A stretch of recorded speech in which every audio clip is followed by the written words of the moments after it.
नमस्कार दोस्तों, आज हम बात करेंगे जीव विज्ञान की उस शाखा की जिसमें सजीवों के लक्षणों की आनुवांशिकता या हेरिडिटी यानी कि उनमें जो विभिन्नताएं हैं उसे एक पीढ़ी से दूसरी पीढ़ी के बारे में वो जाती हैं, कैसे जाती हैं, उसके बारे में अध्ययन किया जाता है।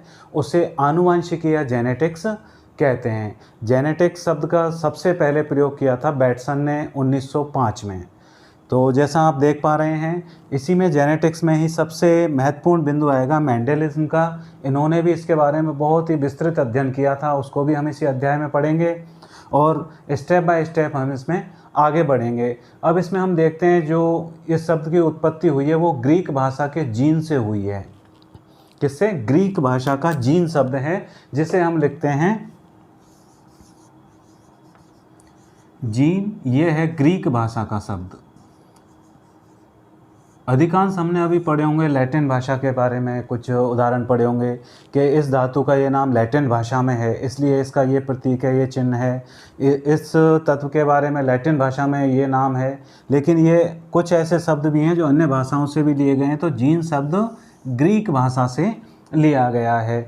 अब हम देखते हैं आगे इसमें कि सजीवों में लैंगिक लक्षण, जो लैंगिक जनन की क्रिया के समय युग्मक बनते हैं, गैमेट्स बनते हैं, वो लक्षणों को पीढ़ी दर पीढ़ी उनका ट्रांसमिशन करते हैं या संचरण करते हैं। और इन लक्षणों को ही हम आनुवांशिक लक्षण या हेरिडिटी कैरेक्टर कहते हैं। अब हेरिडिटी कैरेक्टर्स क्या हैं? इन आनुवांशिक लक्षणों का जनक या पेरेंटल जनरेशन जो होती है वो संतति पीढ़ी या ऑफ स्प्रिंग जनरेशन में संचरण ही वंशागति या हेरिडिटी कहलाता है। और हेरिडिटी शब्द का सबसे पहले प्रतिपादन यानी हेरिडिटी शब्द को प्रचलन में लाए थे वो थे स्पेंसर। उन्होंने 1863 में इसका प्रयोग किया था और इसको आगे बढ़ाया था। अब इसमें हम देखते हैं थोड़ा सा एक महत्वपूर्ण बात और आती है कि जो सेक्सुअल रिप्रोडक्शन के दौरान जो जीन विनिमय या क्रॉसिंग ओवर होता है उसके कारण होने के कारण ही क्या होता है कि एक ही जाति के सजीवों के मध्य यानी द्विजातीय संकरण नहीं होता है कभी भी। तो एक ही जाति का जब जीन विनिमय या क्रॉसिंग ओवर होगा तो उसके कारण ही एक जाति के सजीवों के मध्य परस्पर विभिन्नताएं या वेरिएशंस पाई जाएंगी। और इसके बारे में अब विस्तृत रूप से हम देखते हैं कि सबसे पहले मेंडलिज्म या मेंडलवाद क्या है और इन्होंने इसमें क्या बताया था। अब हम देखते हैं मेंडलवाद या मेंडलिज्म क्या है। जो ग्रेगर जॉन मेंडल, इनका पूरा नाम था ग्रेगर जॉन मेंडल।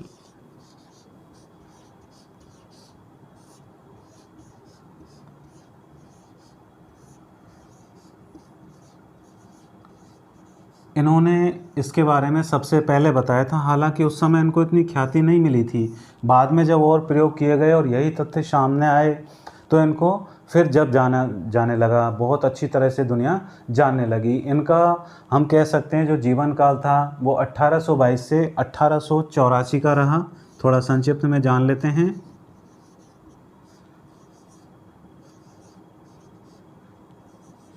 ये इनका जीवन काल रहा था और इन्होंने काफ़ी अच्छे अच्छे प्रयोग किए थे। और इनके प्रयोगों का मुख्य आधार आपको भी पता है मटर के पौधे के ऊपर था। मटर के पौधे पर ही इनके सारे प्रयोग थे। अब इसमें हम थोड़ा सा एक संक्षिप्त में इनके जीवन के बारे में जानते हैं फिर आगे बढ़ेंगे। इसमें मेंडल का जो जन्म हुआ था वो 22 जुलाई 1822 को ऑस्ट्रिया के हेंजनडॉर्फ प्रांत में हुआ था। और उसका भी एक विशेष गांव था सिलिसियन वहाँ पे। और फिर इन्होंने 1842 में दर्शन शास्त्र फिजियोलॉजी में डिग्री प्राप्त की। हालांकि अब हम सोचेंगे कि भाई फिजियोलॉजी पढ़ने वाले ने बॉटनी में या फिर जेनेटिक्स में इतने सारे नियम कैसे दिए। तो एक रुचि होती है जो किसी स्तर पर जाकर बदल सकती है। तो उनकी भी रुचि बदल गई। दर्शन शास्त्र पढ़े थे लेकिन फिर जेनेटिक्स में उन्होंने प्रयोग किए। उस समय जैसा भी आपको बताया इतनी ख्याति नहीं मिली, लेकिन बाद में जब इन प्रयोगों को दूसरे वैज्ञानिकों ने किया और दुनिया के सामने लाए तो मेंडलवाद को बहुत ही ज़्यादा अच्छा रेस्पॉन्स मिला और वो ख्याति प्राप्त करने लगे। फिर मेंडल ने क्या किया, अपने दर्शन शास्त्री उपाधि प्राप्त करने के बाद ऑस्ट्रिया के ब्रून शहर में वो एक पादरी बन गए। चर्च में जाकर के पादरी बन गए और उस चर्च के उद्यान में ही आज हम क्या करते हैं, हमारे पास ये साधन तो है नहीं, हम कैसे करें। लेकिन उन्होंने उस चर्च के उद्यान में ही, जो उसके पीछे छोटा सा बागीचा था, उसमें ही मटर के पौधे के ऊपर, जो भी कौन सी उद्यान मटर यानी हमारे जो नॉर्मल फील्ड्स में उगाई जाती है, उसके ऊपर ही अपने, जिसको पाइसम सेटाइवम जिसकी प्रजाति है, 7 वर्ष तक, कितने 7 वर्ष तक प्रयोग किए। और इन प्रयोगों के बाद मतलब उन 1856 से और 1863 तक वो लगातार प्रयोग करते रहे। और जब 1865 में उन्होंने ब्रून सोसाइटी ऑफ नेचुरल हिस्ट्री में एक शोध पत्र के रूप में इसको प्रस्तुत किया। और उस समय जो सोसाइटी में वार्षिकी पादप संकरण पर प्रयोग के नाम से ये शीर्षक के रूप में प्रकाशित किया गया था। फिर उन्होंने इस प्रतिपादन के बाद में आनुवंशिकता के नियमों का प्रतिपादन किया था, जिन्हें बाद में मेंडलिज्म भी कहा गया था। और 6 जनवरी 1884 को उनकी डेथ हो गई थी। अब उन्होंने इसमें सफलता के कारण क्या थे, जो मेंडल के सफलता के कारण थे, उनको हम देखते हैं।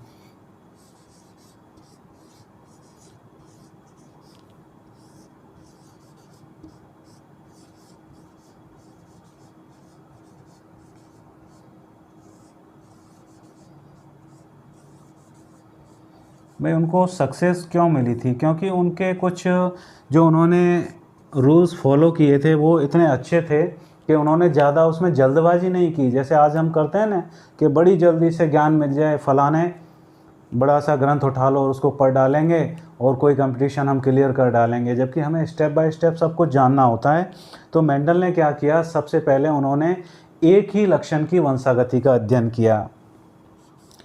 उन्होंने केवल एक लक्षण को ध्यान में रख कर के, हालांकि मटर में उन्होंने अलग अलग लक्षण देखे, लेकिन केवल एक लक्षण के आधार पर ही वंशागति का अध्ययन किया कि पहली बार में जब हम किसी एक लक्षण के आधार पर इसका अध्ययन करते हैं तो क्या निष्कर्ष निकलते हैं। फिर उन्होंने बाद में दूसरा इसमें आधार क्या था उनके सफलता के पीछे, हम कह सकते हैं कि सभी आंकड़ों का सांख्यिकीय विश्लेषण भी किया उन्होंने।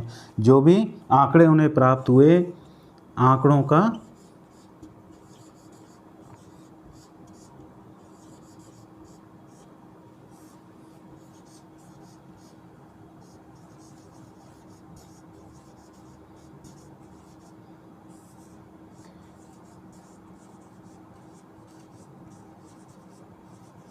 आंकड़ों का जो सांख्यिकीय विश्लेषण की वजह से उन्हें क्या हुआ, उनके जो प्रयोग थे समस्त ऐसे रहे कि पूरी तरह से वो उनको गणितीय रूप में दे पाए।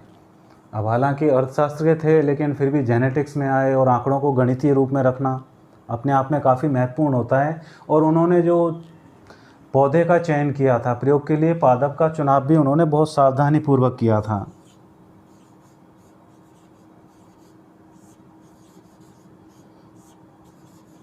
ऐसा नहीं था कि उसमें लक्षण हो जो एक दूसरे को ओवरलैप कर रहे हों, वो एक तरह से बिल्कुल क्लियर में थे, जिसकी वजह से उन्हें अच्छे परिणाम।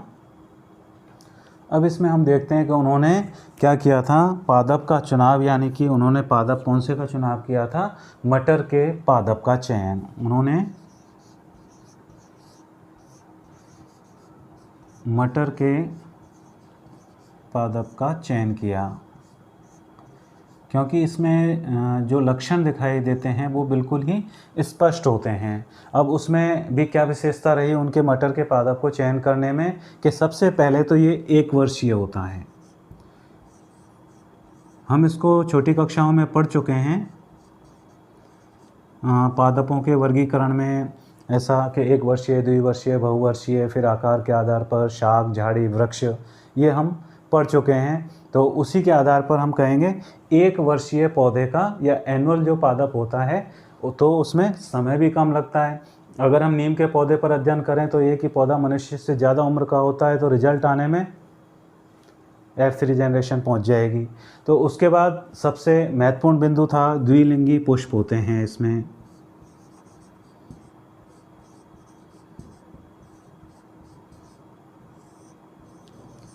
यानी आसानी से हम उसके लक्षणों के आधार पर कि किस पौधे से उसके पॉलन हटाने हैं और हमें क्या रिजल्ट प्राप्त होंगे, इसको भी हम देख सकते हैं।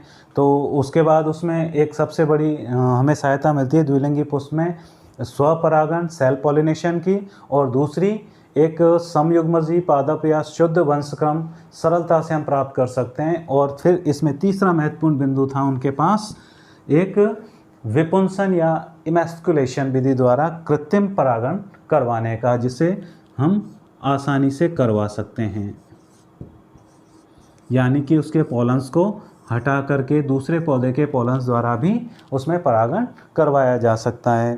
तो फिर इसमें उन्होंने चौथा बिंदु था उनके मटर के पादप के चयन का कारण कि उसमें उन्होंने 7 जोड़ी विपर्यासी लक्षण लिए थे, यानी जो एक दूसरे के विपरीत हैं और स्पष्ट दिखाई देते हैं। तो उसमें सबसे पहले हम इसको थोड़ा सा लिखते हैं कि लक्षण क्या था,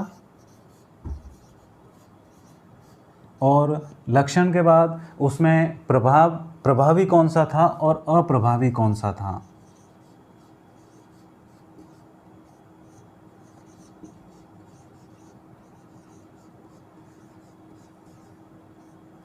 अब उन्होंने सबसे पहले लिया था बीज के आकार, यानी बीज की आकृति कैसी थी।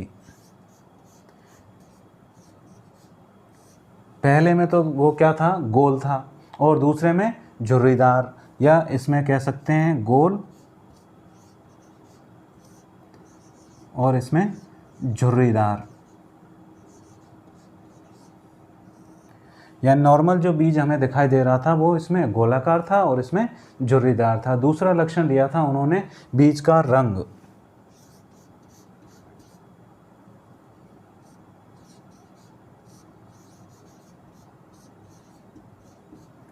जैसे बीज के रंग की हम बात करें तो उसमें पहले बीज का रंग, इसमें पहले वाले में पीला और इसमें दूसरे में हरा।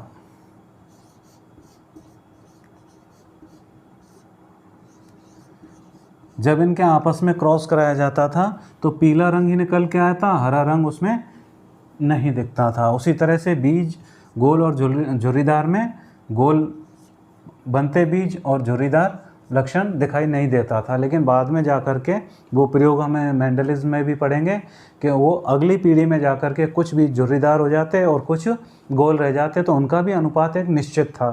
फिर आगे इसमें पुष्प के रंग की बात की थी उन्होंने।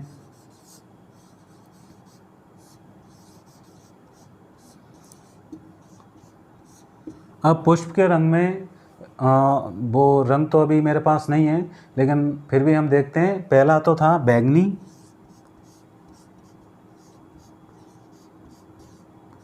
और सफ़ेद। जब इनका क्रॉस पॉलिनेशन कराया जाता था तो बैंगनी रंग ही अगली पीढ़ी में दिखाई देता और F2 पीढ़ी में जाकर के वो सेपरेट हो जाते थे, और उनका सांख्यिकीय आंकड़ा भी मेंडल ने प्रस्तुत किया था। और फिर इसमें आता है हमारे परिपक्व फली की आकृति। फली की जब बात की थी तो इसमें बिल्कुल फूली हुई या और इसमें संकीर्णित।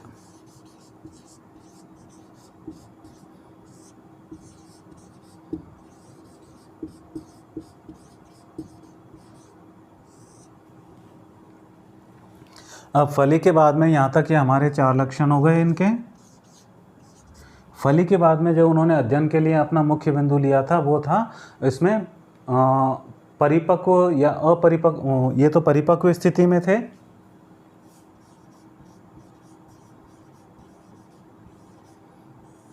अब अपरिपक्व स्थिति में यानी शुरुआत में जब फलन प्रारंभ होता है तो फली का रंग कैसा था।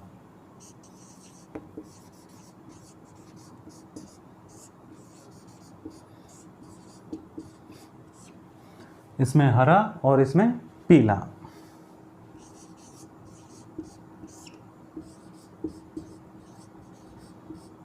ये बात है अपरिपक्व स्टेज में जाकर, इमेच्योर स्टेज में।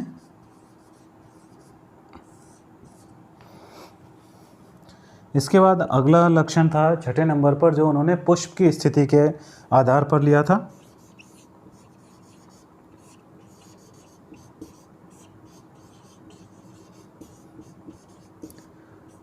पहले वाले में कक्षस्थ और कक्षीय, या इस वाले में हम कह सकते हैं स्थिति थी कक्षीय और इसमें अग्रस्थ, यानी कि उसके साइडों में भी पुष्प आ रहे थे और इसमें केवल अग्रस्थ थी, अंतिम छोर पर ही फूल आ रहे थे। और सबसे अंत में था उनका पौधे का आकार।